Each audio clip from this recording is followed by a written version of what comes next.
आता पाहूया टॉप 9 राजकीय बातम्या। खासदार निलेश लंके कुख्यात गुंड गजा मानेच्या भेटीला। मानेकडून निलेश लंके यांचा सत्कार। गजा माने यांच्याशी झालेली भेट हा केवळ अपघात होता, त्यांची पार्श्वभूमी मला माहित नव्हती। लंके यांचं भेटीवर स्पष्टीकरण।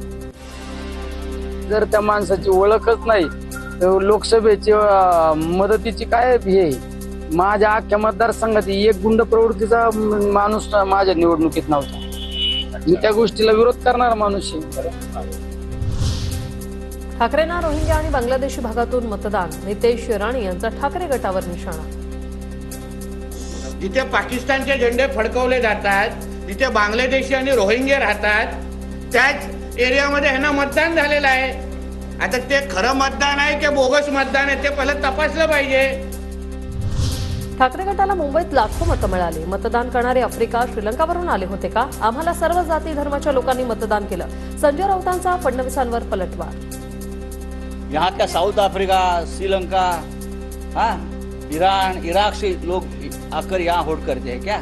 इस राज्य के सभी जात धर्म के लोगों ने हमको वोट किया है। संजय राऊत सुपारीबाज। मनसे नेते प्रकाश महाजनांचा आरोप।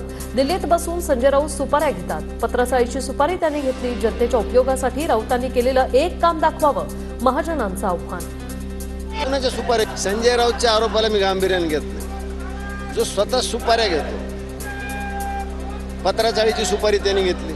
महाराष्ट्रात संजय राऊतनं त्याच्या खासदारकीच्या काळात असं एखादं काम केलं आहे ते जनतेच्या उपयोगी, सर्वसामान्याच्या उपयोगी, असं एक काम मला त्यांनीच दाखवून द्यावं। मराठी मतं आम्हाला नाही तर कुणाला मिळाली? राज ठाकरे जातीवाद, धर्मवाद करत आहेत। हिरवा, भगवा, निळा झेंडा घेतला, ती मतं मिळाली नाही का? शिवसेना नेत्या किशोरी पेडणेकर यांचा राज ठाकरेंना सवाल।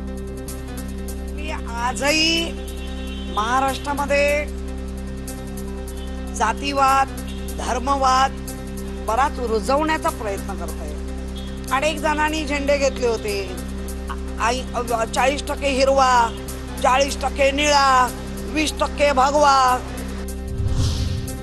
भाजप नागनाथ तर काँग्रेस स्थापनात आहे। निवडणूक लढवतो म्हणून मला भाजपची बी टीम म्हणतात, मग माझ्याकडे पैसा कुठे? पुण्यात साध्या घरात राहतो तर पक्ष कार्यालय बाथरूमपेक्षाही छोटं आहे। प्रकाश आंबेडकरांचं टीकाकारांना उत्तर।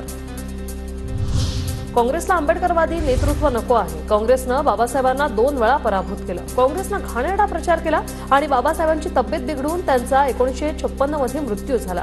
प्रकाश आंबेडकरांचा काँग्रेसवर हल्लाबोल। अजितदादांवर इतकी टीका होते, त्यांना घेरलं जात असलं तरी त्यांच्या गटातील एकही नेता त्यांच्या बाजूने बोलत नाही, याची खंत वाटते। जितेंद्र आव्हाडांचा अजित पवार गटाला उपरोधिक टोला।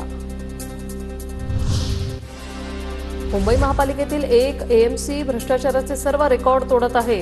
त्याला कंट्रोल करण्याची हीच योग्य वेळ आहे। एका अधिकाऱ्यामुळे सरकार अडचणीत येईल। भाजप नेते मोहित कंबोज यांचं मुख्यमंत्री एकनाथ शिंदेंना पत्र।